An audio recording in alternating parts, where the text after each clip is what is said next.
গল্পের বাক্সবাই রোমানানুপুর চ্যানেলে আপনারা শুনছেন বিমল মিত্রের লেখা একটি উপন্যাস গুলমোহর। আজ শোনাব উপন্যাসটির দ্বিতীয় পর্ব। তা এসব ঘটনা অনেক দিন আগের, মানে আনন্দ মিশ্র যখন চৌহান এস্টেটে ছবি একবার চাকরি নিয়ে এসেছে তার অনেক আগের ঘটনা। মিস্টার পুরোহিত এসে বৈষয়িক ব্যাপারটা সমস্ত বুঝিয়ে সুঝিয়ে দিয়েছেন। বুলবুল চৌধুরী মাঝে মাঝে এখানে আসে, দেখা করে, কথা বলে। চৌহানজির কাছে গিয়ে বসে, শান্ত সুবোধ বালকটির মতো মন দিয়ে বুড়োর কথা শোনে। নয়না চৌহানের সঙ্গে দু একটা কথা বলে আবার চলে যায়। বিয়েরও প্রায় ঠিকঠাক, অর্থাৎ দিনক্ষণ সমস্ত ঠিক হয়ে গেছে। এই সময়েই কাণ্ডটা ঘটল। শিবনাথ বলল, এই বিয়েটা না হলে আসলে কিছুই ঘটতো না। আমি অবাক হয়ে গেলাম, বললাম, সে কি, বুলবুল চৌধুরীর সঙ্গে নয়না চৌহানের বিয়ে হয়ে গেল নাকি? শিবনাথ বলল, কেন, অবাক হচ্ছ নাকি? সত্যিই অবাক হয়েছিলাম। বেশ একটা রোমাঞ্চ জমে উঠেছিল শিবনাথের মুখে শোনা কাহিনীর মধ্যে।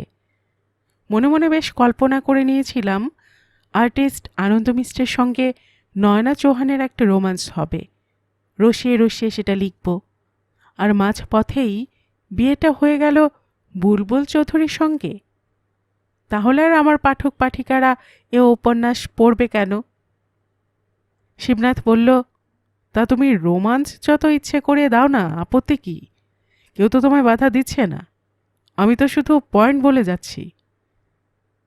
পরস্ত্রীর সঙ্গে কি প্রেম হয় ভাই? সে যে বেআইনি।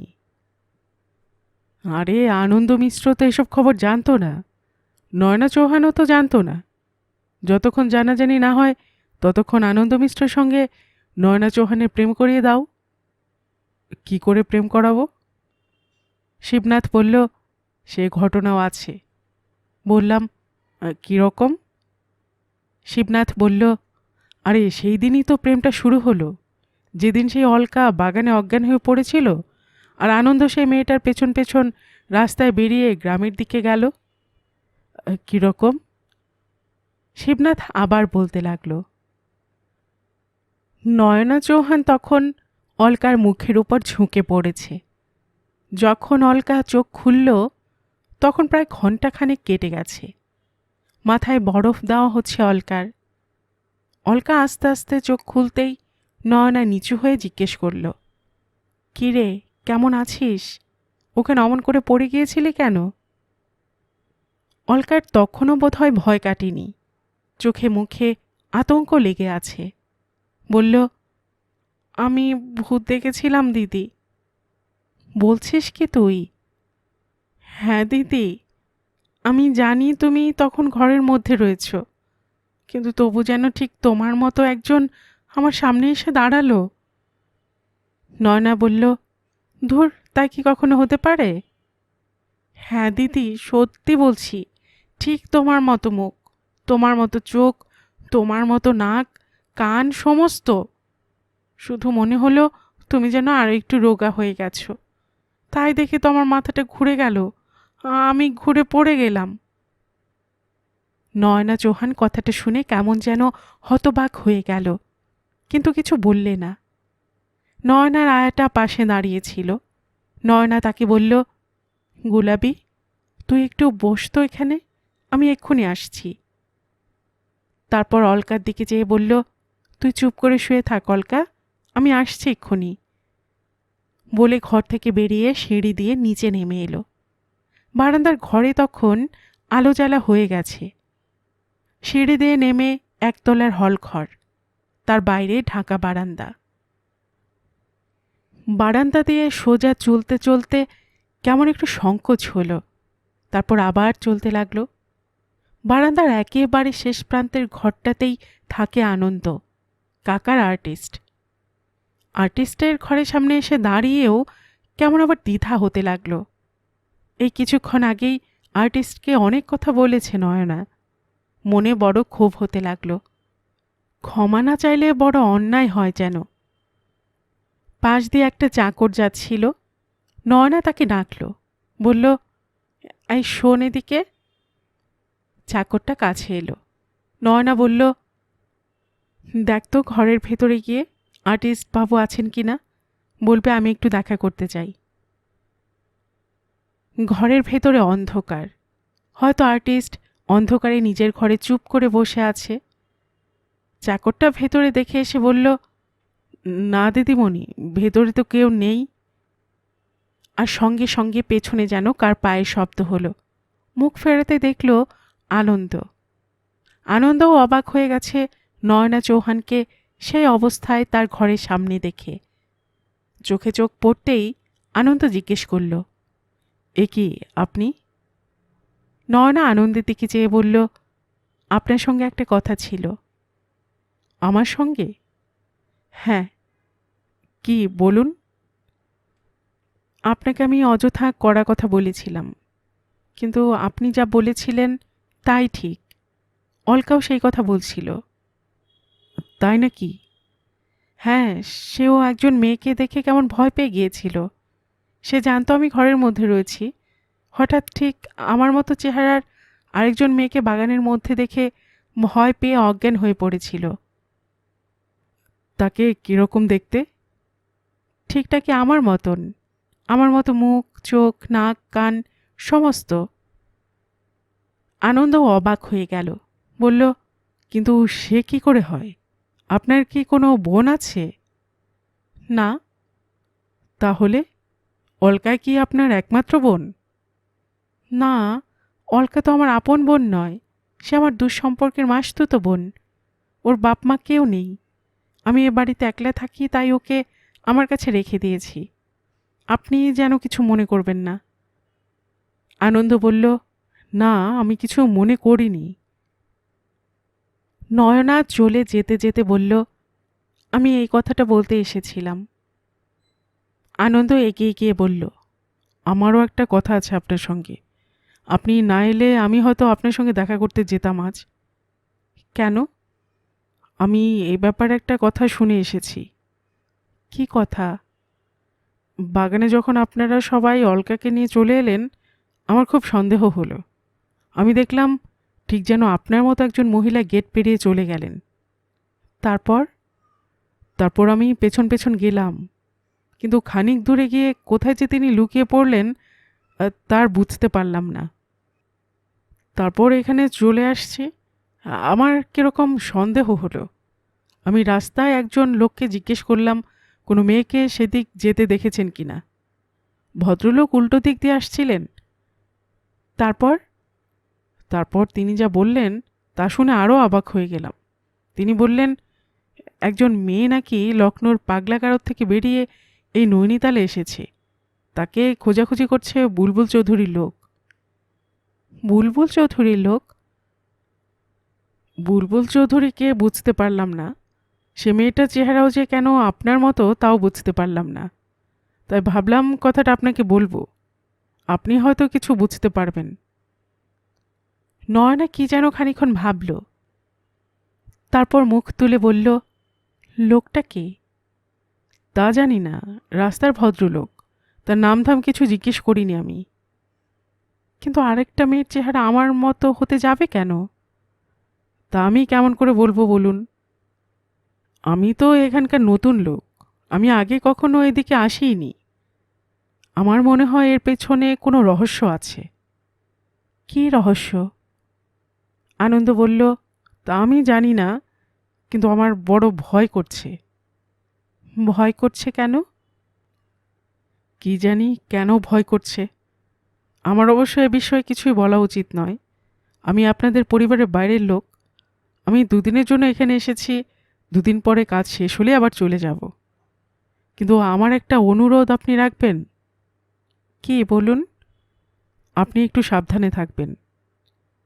নয়না চৌহান চুপ করে রইল, কিছু উত্তর দিল না। আনন্দ বলতে লাগল, আমি জানি আমার ভয়ের কোনো মানে নেই। যুক্তি দিয়েও আমি আপনাকে কিছু বোঝাতে পারবো না। কিন্তু এখানে আসার প্রথম দিন থেকেই আপনাদের বাড়ির সব কিছু দেখে অবাক হয়ে গিয়েছি। নয়না বলল, কিন্তু আমার কে কি ক্ষতি করবে? আনন্দ বলল, ক্ষতি আপনার কে করবে সে আমি বলতে পারবো না, সে আমার চেয়ে আপনি ভালো বুঝবেন। কিন্তু আমি তো সত্যি কিছু বুঝতে পারছি না। আনন্দ বলল, তবু আমার বলা দরকার বলেই আমি বললাম। আমার যদি কিছু অনধিকার চর্চা হয়ে থাকে তো আপনি আশা করি আমাকে ক্ষমা করবেন। তারপর হঠাৎ কথার মধ্যে থেমে গিয়ে বলল, আচ্ছা আমি আসি এখন। বলে আনন্দ মিশ্র তার নিজের ঘরে চলে এলো। নয়না চৌহানও আর্টিস্টের ব্যবহারে কীরকম যেন বিচলিত বোধ করল। তারপর আপন মনে সমস্তটা ভাবতে ভাবতেই নিজের ঘরের দিকে চলে গেল। সেদিন আবার দেখা। শিবনাথ বলল, এমনি নতুন একটা রহস্যের জালের মধ্যে দুজন আস্তে আস্তে কেমন করে জড়িয়ে গেল সেটা তুমি লিখে বোঝাতে পারবে না? এরকম তো হাজার হাজার উপন্যাসে লেখা হয়েছে। আমি তোমাকে শুধু পয়েন্টস দিয়ে যাচ্ছি, তুমি এগুলো বাড়িয়ে নিও নিজের মতো করে। বললাম, কিন্তু ও মেয়েটা কে? একই রকম চেহারা দুজনের হলো কি করে? শিবনাথ বলল, সেই কথাটাই তো পরদিনই নয়না চৌহান জিজ্ঞেস করল। কাকে? শিবনাথ বলল, আর্টিস্টকে। আর্টিস্ট কর্তার ঘর থেকে ছবি এঁকে ফিরছিল। হঠাৎ বারান্দার পেছন থেকে ডাক শুনতে পেল আনন্দ। শুনুন। আনন্দ ফিরে দাঁড়ালো। তারপর নয়নার দিকে এগিয়ে গিয়ে জিজ্ঞেস করল, অলকা কেমন আছে? নয়না বলল, ভালো। আমি কদিন থেকে তাকে দেখতে পাচ্ছি না, তাই জিজ্ঞেস করলাম। আমার কাছে কদিন আসেনি। আমি আপনাকে অন্য কারণে ডেকেছিলাম। বলুন। অলকা বলেছিল আপনি নাকি চলে যাচ্ছেন আমাদের বাড়ি ছেড়ে, কাকার কাজ শেষ হয়ে গেছে। আনন্দ হেসে বলল, অলকা বলেছে বুঝি আপনাকে? আমি ওকে ভয় পাইয়ে দেবার জন্য বলেছিলাম। তার মানে? অলকা আমাকে ভালোবাসে কি না তাই পরীক্ষা করছিলাম ওই কথা বলে। ও তাই বলুন। আজকে যখন অলকা আমাকে কথাটা বলছিল তখন আমিও একটু অবাক হয়ে গিয়েছিলাম। কেন? আপনি অবাক হয়েছিলেন কেন? ভাবলাম আপনার এর মধ্যে কাজ শেষ হয়ে গেল। কাকার তো আর বেড়াল কুকুরের অভাব নেই। এত তাড়াতাড়ি আপনি সকলের ছবি শেষ করলেন কি করে? আনন্দ বলল, দেখুন সত্যি কথা বলতে কি, আমার আর এখানে বেশি দিন থাকতে ভালোও লাগছে না। যখন এখানে আপনার কাকার কাজ নিয়ে এসেছিলাম তখন ভেবেছিলাম মানুষের ছবি আঁকতে হবে। কিন্তু আপনি তো মানুষের ছবি এঁকেছেন। কোথায় মানুষের ছবি? শুধু কেবল আপনার কাকার কুকুর বিড়াল আর পাখিদের ছবি আঁকছি। একে একে আমার আঙুলে কড়া পড়ে গেছে। নয়না হঠাৎ বলল, আমার ছবি আঁকেননি? আনন্দ যে ধরা পড়ে যাবে এমন করে বুঝতে পারিনি। প্রথমটায় থতমত খেয়ে গেল। তারপর বলল, সত্যি আপনি রাগ করছেন নাকি? বিশ্বাস করুন, জন্তু জানোয়ারের ছবি এঁকে এঁকে সত্যি আমি টায়ার্ড হয়ে গিয়েছিলাম। একটা ভালো মুখ পাইনি যে আঁকবো। তাই যতটুকু মনে ছিল আপনার চেহারাটা, তাই ভেবে ভেবে ছবিগুলো এঁকেছিলাম। আমি ভাবিনি আপনি জেনে ফেলবেন। তারপর নয়নার দিকে চেয়ে বলল, কিন্তু কে আপনাকে খবরটা জানালো বলুন তো? আমি তো কাউকে বলিনি সে কথা। আমি দরজায় খিল এঁটে দিয়ে ছবি এঁকেছি, কারোর তো জানবার কথা নয়। অলকাকেও এ বিষয়ে কিছু বলিনি। নয়না হাসতে লাগল। বলল, যা করেছেন আমি কাকাকে বলে দেব। না না, দয়া করে বলবেন না। আমি গরিব আর্টিস্ট, আপনাদের মতো বড়লোক নই। চাকরি গেলে আমার মুশকিল হবে। তাছাড়া আমি দুদিনের জন্য এসেছি, দুদিন পরেই চলে যাব। তারপর কোথায় থাকবেন আপনি আর কোথায় থাকবো আমি? ওই ছবিগুলো তবু মাঝে মাঝে দেখব, আর যখন টাকার অভাবে পড়ব তখন। নয়না বলল, তখন কি করবেন? বেচে দেবেন? আনন্দ বলল, আপনি কি করে ভাবতে পারলেন আমি এগুলো বেচে দেব? নয়না বলল, তাছাড়া আমার ছবি নিয়ে আপনি আর কি করবেন? আনন্দ বলল, সে আমি কি করব আজ আপনার মুখের সামনে বলবার সাহস আমার নেই। আপনি যেন সত্যি আর আপনার কাকাকে বলে দেবেন না। কিন্তু সত্যি বলুন তো, কে আপনাকে কথা জানালো? কে সে? নয়না বলল, আমার আয়া, গুলাবি। গুলাবি? কিন্তু সে আমার ঘরে ঢুকে সব দেখেছে নাকি? আশ্চর্য তো। নয়না বলল, গুলাবি দেখলে কিছু দোষ নেই, সে আমার খুব বিশ্বাসী আয়া। হঠাৎ বাইরের দিকে যেন জুতোর আওয়াজ হলো। আনন্দ চেয়ে দেখল, নয়না চৌহানও চেয়ে দেখল। দুজনে দেখল বুলবুল চৌধুরী বাড়ির ভেতর ঢুকছে। আনন্দ তাড়াতাড়ি বলল, আমি আসি বলে নিজের ঘরের দিকে চলে এলো সে। আর দাঁড়ালো না সেখানে। ঘটনাটা সেই দিনই সন্ধেবেলা ঘটল। নয়না চৌহান বিকেলবেলা বাগান থেকে ফিরে নিজের ঘরের দিকে সিঁড়ি দিয়ে উঠছিল। সিঁড়ির শেষ ধাপে উঠবার মুখেই পাশের দরজার আড়াল থেকে হঠাৎ একটা মেয়ে বেরিয়ে এলো। মেয়েটাকে দেখেই নয়না চমকে উঠেছে। কে কে তুমি? মেয়েটা সামনে এসে একেবারে মুখের কাছে মুখ এনে বলল, চুপ করো ভাই, চেঁচিও না। কিন্তু কে তুমি? মেয়েটা বলল, বলছি, তুমি চেঁচিও না। তোমার সঙ্গে দেখা করবার জন্য আমি এসেছি ভাই, দুটো কথা তোমার সঙ্গে বলেই চলে যাব। কিন্তু তুমি কে? এখানে কি করে এলে? অনেক কষ্টে এসেছি, সকলে চোখ এড়িয়ে আমি এসেছি। আমাকে তোমার ঘরের মধ্যে নিয়ে চলো, নিরিবিলিতে তোমার সঙ্গে দুটো কথা বলবো। নয়না বুঝতে পেরেছিল এই মেয়েটাই সেই যাকে দেখেছে আর্টিস্ট, যাকে দেখেছে অলকা। সত্যি নিজের মতোই চেহারাটা, তারা যেন দুটি বোন। আমি অনেক দিন ধরে তোমার সঙ্গে দেখা করবার চেষ্টা করছি। আমার নিজের বিপদ চলেছে, তোমারও বিপদ চলেছে। আমার আমার বিপদ? আমার কি বিপদ? তোমার বিপদ আছে বলেই তো বলছি, নইলে আর কেন আসবো? আমাকে তোমার ঘরের মধ্যে নিয়ে চলো ভাই, নইলে কেউ আমাকে দেখতে পাবে। নয়নার কেমন যেন সন্দেহ হলো। আনন্দ তাকে বলেছিল সাবধানে থাকতে, এ মেয়েটাও বলছে। তাড়াতাড়ি নিজের ঘরে নিয়ে গিয়ে দরজা বন্ধ করে দিল।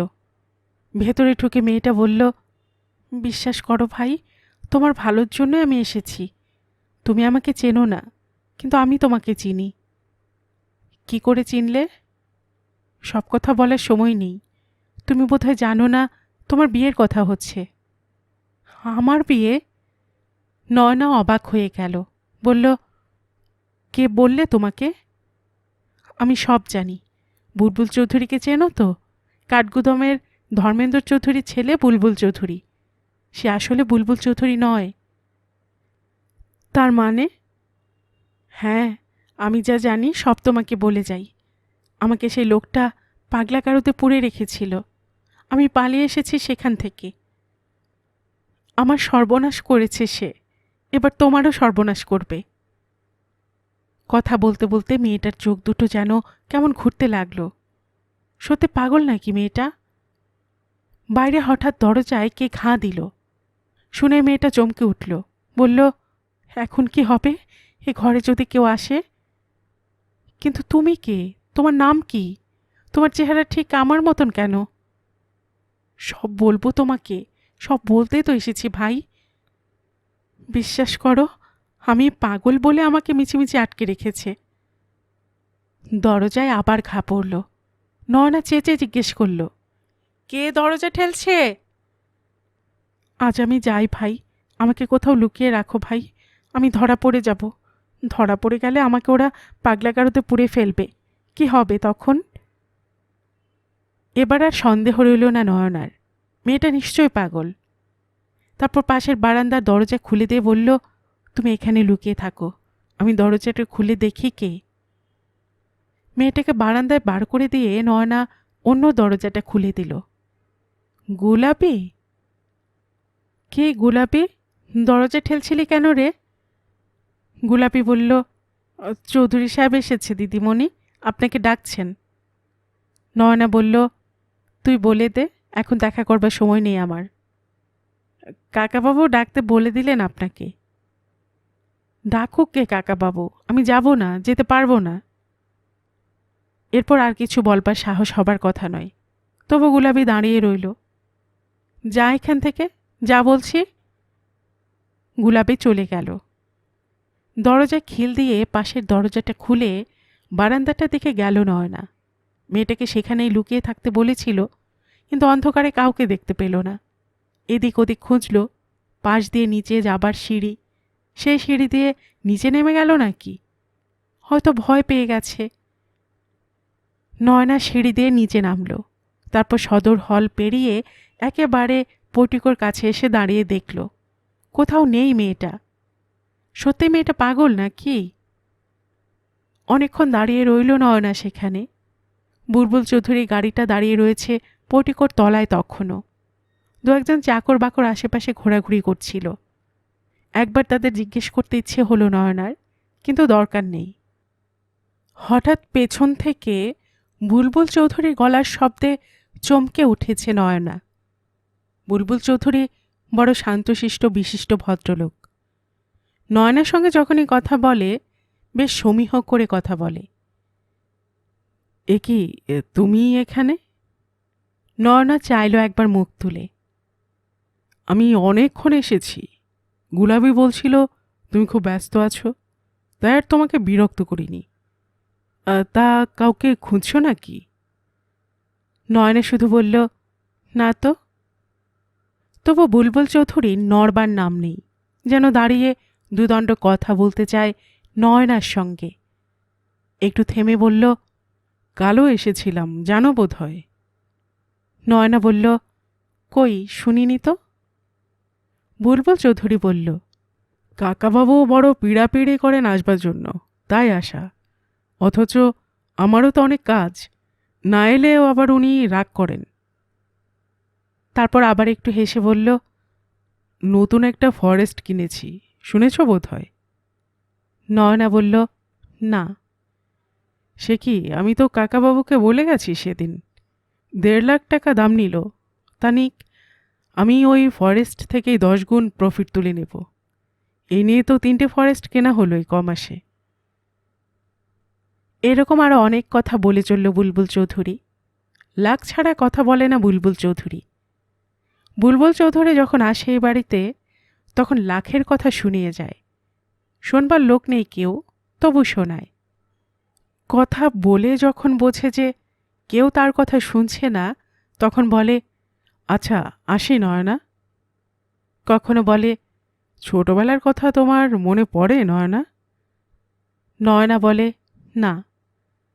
বুলবুল চৌধুরী বলে, তোমার মনে পড়ে না, কিন্তু আমার মনে পড়ে। তোমার বাবার কথা মনে পড়ে, আমার বাবার কথাও মনে পড়ে। তুমি তখনকার চেয়ে এখন আরও সুন্দর হয়েছ। নয়না অবশ্য বেশিক্ষণ শোনে না, বেশি শুনতে ভালো লাগে না তার। নয়না হঠাৎ কথার মধ্যেখানেই বলে বসে, আচ্ছা আমি আসি। তখনই যেন বুলবুল চৌধুরী খেয়াল হয়, উঠে দাঁড়ায়, বলে, নিশ্চয়ই, তোমার ঠান্ডা লাগছে, তুমি ঘরের ভেতরে যাও। আজও বেশিক্ষণ লাখ টাকার গল্প শুনতে ভালো লাগছিল না নয়নার। নয়না বলল, আমি আসি। নিশ্চয় নিশ্চয়ই, তুমি কেন মিছিমিছি ঠান্ডার মধ্যে দাঁড়িয়ে আছো? যাও যাও, ভেতরে যাও তুমি। বলে বুলবুল চলে যাবার আগেই নয়না চৌহান ভেতর বাড়ির দিকে চলে গেল। শিবনাথ বলল, তবু এরপরেই নয়না চৌহানের সঙ্গে বুলবুল চৌধুরী বিয়েটা হয়ে গেল। বললাম, কিন্তু নয়না আপত্তি করল না। শিবনাথ বলল, আপত্তি তো করবেই। আপত্তি করল কাকার কাছে গিয়ে, কাকাও তেমনি রুখে উঠল। কাকারও তো একটা দায়িত্ব আছে, বিয়ে যখন করতে হবে তখন দেরি করে লাভ কি? সেদিন একটা তুমুল কাণ্ড ঘটে গেল কাকার ঘরে। এমনিতেই কাকার ঘরের ভেতর নয়না কখনো ঢোকে না, অমন মানুষের সঙ্গে কথা বলেও সুখ নেই। কিন্তু নয়না সোজা বলে বসল, বিয়ের আগে আমি কতগুলো কথা পরিষ্কার করে বুঝে নিতে চাই। কি কথা? নয়না বলল, তা আপনাকে আমি বলবো কেন? তাহলে কাকে বলবে? মিস্টার পুরোহিতের সঙ্গে, আমার এস্টেটের সলিসিটর। বেশ, তাই বলো তাহলে। আমি মিস্টার পুরোহিতকে আসতে চিঠি লিখে দিচ্ছি।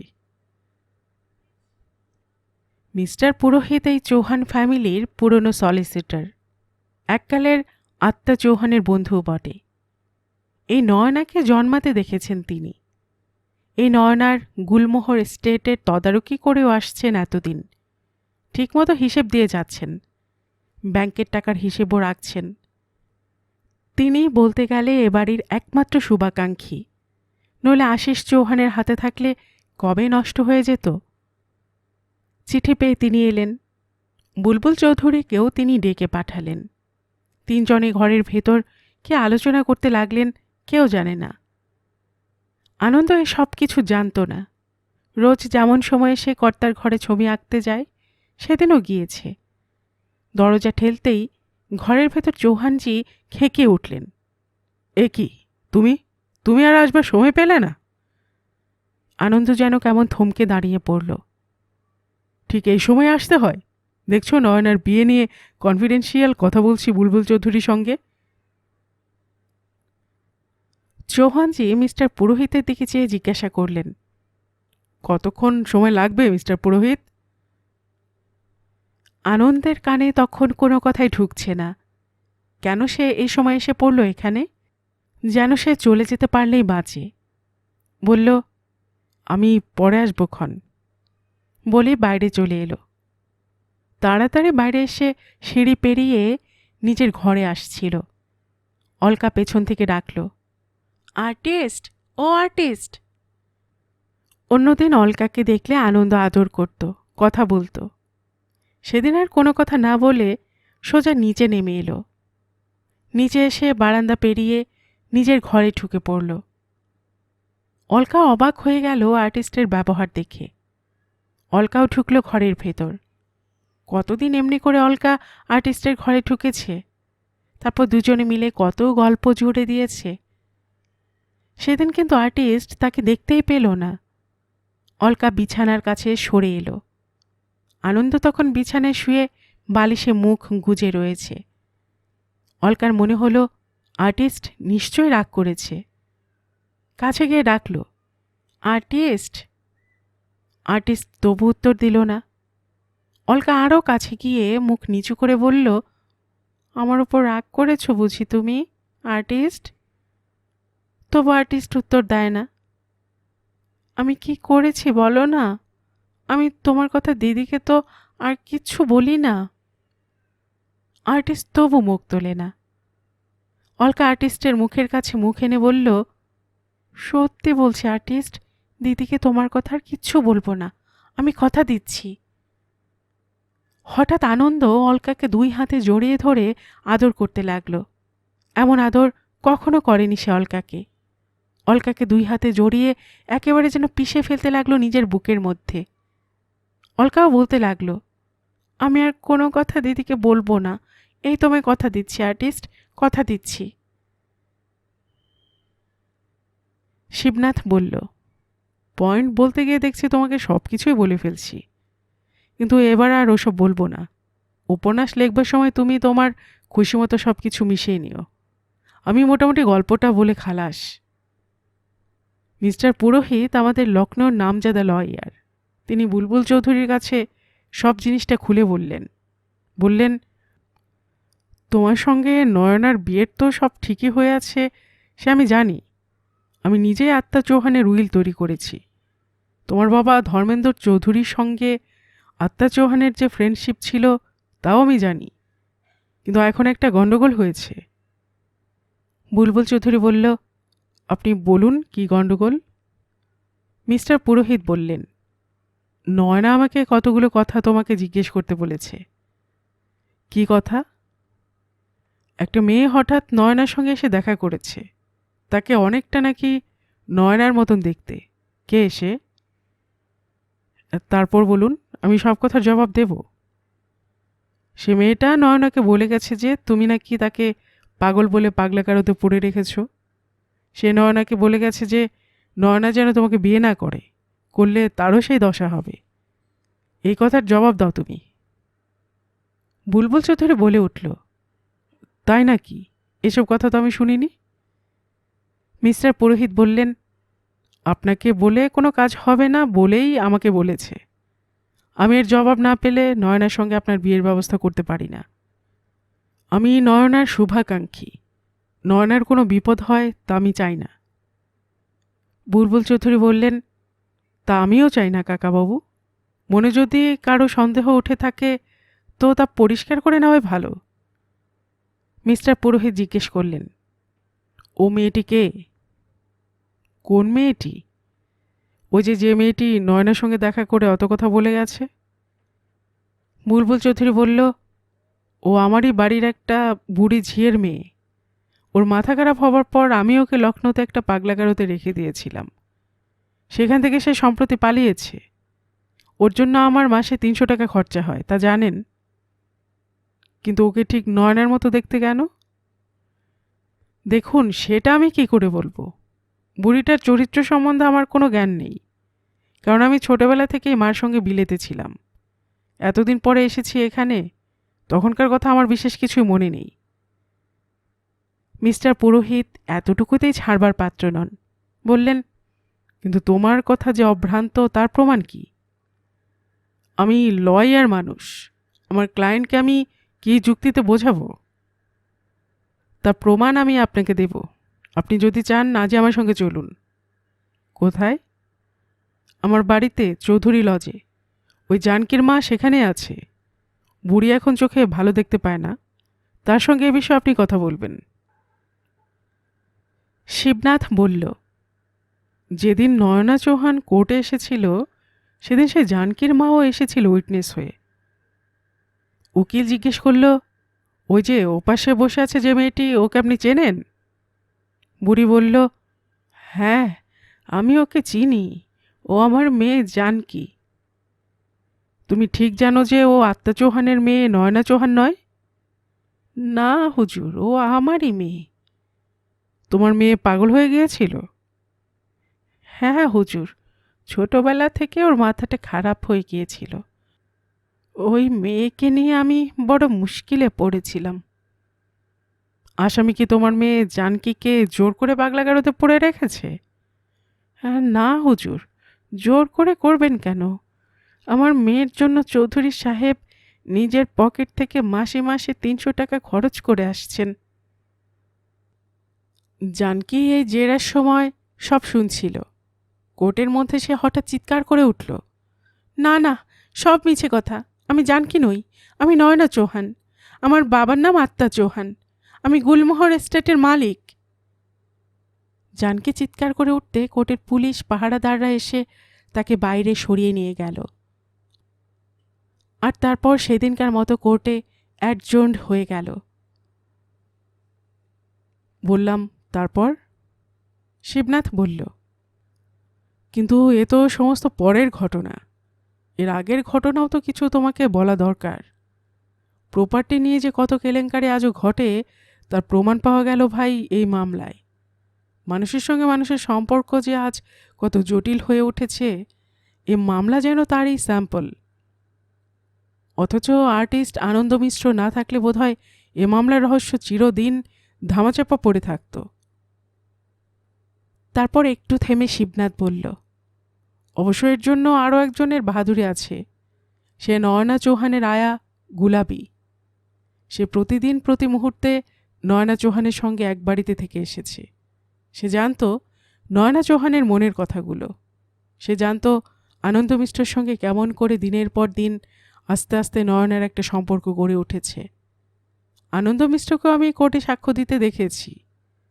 লম্বা ঘি রঙের পাঞ্জাবি, তার উপর একটা জহর কোট আর চোস্ত, এই ছিল তার পোশাক। প্রতিদিন সে কোর্টে এসেছে, আর যখনই জানকী আসতো তার দিকে এক দৃষ্টিতে চেয়ে থাকত। আসামি সাক্ষীরা বলতো ও জানকী, আর প্রসিকিউশনের সাক্ষীরা বলতো ও নয়না চৌহান। আমি বললাম, কিন্তু দুজন দুবাড়ির মেয়ে, তাদের একরকমের চেহারা হয় বা কী করে? শিবনাথ বলল, বলছি, সেই কথাই বলছি এবার। বহুদিন আগে একবার চৌহান এস্টেট থেকে নয়না চৌহান হারিয়ে যায়। তখন অন্য আয়া ছিল। নৈনিতাল লেকের কাছে গাড়িতে চড়ে বেড়াতে গিয়েছিল নয়না আয়ার সঙ্গে। চেঞ্জাররা এসেছে তখন।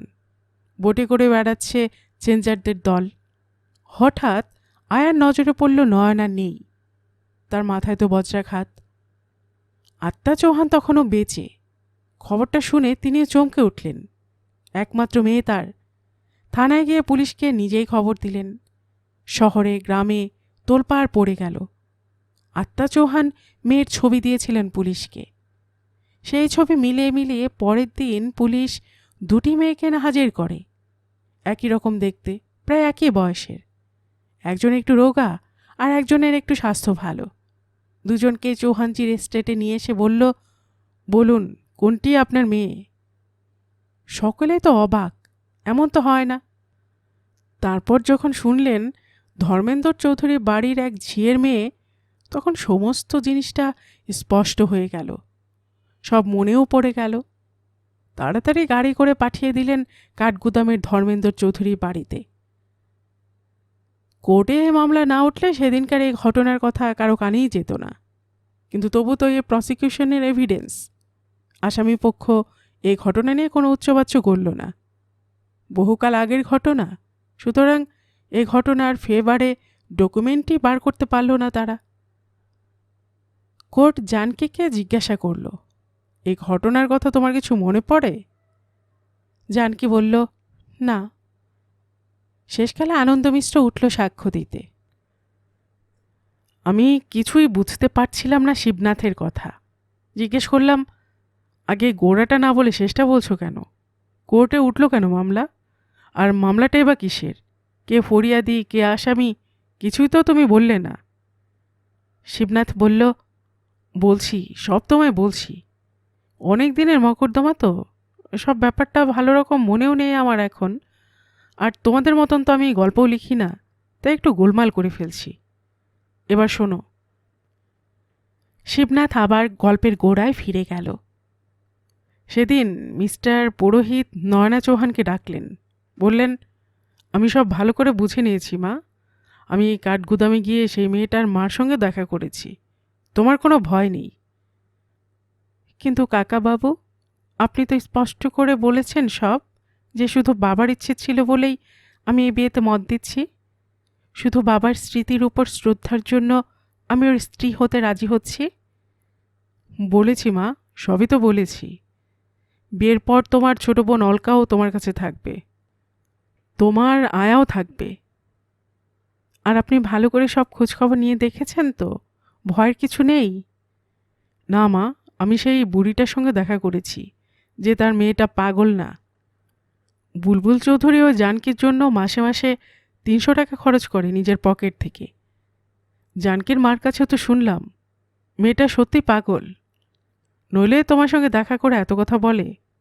ওটাই তো পাগলের লক্ষণ। নয়না বলল, আপনি যখন মত দিচ্ছেন তখন আর আমার বলবার কী থাকতে পারে? মিস্টার পুরোহিত বললেন, আমি আশীর্বাদ করছি মা, তোমরা সুখী হবে। মিস্টার পুরোহিতের অনেক কাজ পড়েছিল লখনৌতে। তিনি সেই দিনই সব ব্যবস্থা করে দিয়ে চলে গেলেন। আর তার পরদিন থেকেই এবারে সবাই জেনে গেল চৌহান এস্টেটের মেয়ের সঙ্গে বুলবুল চৌধুরী বিয়ে হবে। এসব বাড়িতে বিয়ে হওয়া মানে এলাহি কাণ্ড। আনন্দ মিশ্র ছবি আঁকতে এসেছিল সামান্য কয়েকটা। টাকার জন্য যখন এসেছিল তখন তার বেশি কিছু আশা করেনি, তার বেশি কিছু পায়ওনি। কিন্তু মানুষের আশা করতে তো টাকা খরচ হয় না। তাই কদিন এ বাড়িতে থেকেই তার আশাও যেন আকাশ ছুঁয়ে ফেলেছিল। সারা দিন সকাল থেকে সন্ধ্যা পর্যন্ত নিজের ছবি আর চাকরি নিয়ে থাকত। যখন মনটা খুব খারাপ হয়ে যেত তখন রাস্তায় ঘাটে লেকের দিকে বেরিয়ে পড়ত, যেদিকে দুচোখ যায়। তারপর যখন সন্ধ্যা হয়ে আসত তখন নিজের ঘরে ঢুকত। কিন্তু সেদিন আর পারল না। নয়নার আয়া গুলাবিকে দেখে ডাকল তাকে, বলল, দিদিমণিকে একবার ডেকে দেবে গুলাবি? গুলাবি এমনিতে কিন্তু কথা বলে না। কথাটা শুনেই ভেতর মহলে চলে গেল। আনন্দ বাইরে দাঁড়িয়ে রইল। যাবার আগে নয়না চৌহানের সঙ্গে একবার দেখা করার লোভ যেন পেয়ে বসেছিল তাকে। শুধু দেখা করা, আর কিছু নয়। দেখা করে যে কি বলবে তাও ঠিক করা ছিল না। মনে মনে দ্বিধাও হচ্ছিল তার। এমন করে অকারণে দেখা করার কারণ যখন জিজ্ঞেস করবে নয়না, তখন কি জবাব দেবে সে? একবার মনে হয়েছিল দরকার নেই, বড়লোকের মেয়ে, কয়েকবার হেসে হেসে তার সঙ্গে কথা বলেছে বলেই কি তার উপর তার অধিকার জন্মে গেছে? তার মতন গরিব আর্টিস্টকে নয়না কিনে নিতে পারে, এত টাকার মালিক সে। আর্টিস্ট হয়েছে বলে কি সে নয়নার হাতটাও ধরতে চায় নাকি? হঠাৎ গুলাবি ফিরে এলো। আনন্দ উদ্গ্রীব হয়ে দাঁড়িয়েছিল বারান্দায়। গুলাবি এসে বললেন, দিদিমণি এখন আসতে পারবে না। আনন্দর মাথার উপর যেন বাজ পড়ল, যেন বিশ্বাস হলো না। জিজ্ঞেস করল, তুমি আমার নাম করেছিলে তো? হ্যাঁ জি। তুমি বলেছিলে যে আমি একবার দেখা করতে চেয়েছি? হ্যাঁ জি, হ্যাঁ। আর সেখানে দাঁড়ালো না আনন্দ। গোলাপির সামনে মুখ দেখাতেও যেন লজ্জা হলো তার। সোজা সিঁড়ি দিয়ে তরতর করে নেমে নিজের ঘরে চলে এলো। তারপর জামা কুর্তা বদলে নিল। তারপরে আবার রোজকার মতো রাস্তায় বেরিয়ে পড়ল। বাড়িটার চারদিকে তখন চুনকাম করা হচ্ছে। উপরে জানলা দিয়েই অনেকখানি অংশ দেখা যায়। সেখানে দাঁড়িয়ে চারদিকে দেখতে দেখতে হঠাৎ কেমন অন্যমনস্ক হয়ে গেল নয়না চৌহান। অলকা দৌড়তে দৌড়তে কাছে এলো, বলল, দিদি, আর্টিস্ট চলে গেছে। কোথায় চলে গেছে? চাকরি ছেড়ে দিয়ে চলে গেছে, আর আসবে না। কেন? চাকরি ছেড়ে দিল কেন? কে জানে। কখন গেল? অলকা বলল, আমি জানি না কখন গেল, আমাকে গুলাবি এসে বললে। নয়না বলল, গুলাবিকে ডাকতো। গুলাবি আসতেই নয়না জিজ্ঞাসা করল, ওই আর্টিস্ট সাহেব চলে গেছে? আমাকে বলিসনি তো তুই? গুলাবি কি বলবে যেন বুঝতে পারল না। কেন চলে গেল তুই জানিস কিছু? না দিদিমণি। কাকা চাকরি থেকে ছাড়িয়ে দিয়েছে? না দিদিমণি, তা জানি না। আমাকে খবরটা আগে জানালি না কেন? গুলাবি কিছুই ভালো করে বলতে পারে না। অলকাও যেন কেমন মুষড়ে পড়েছিল।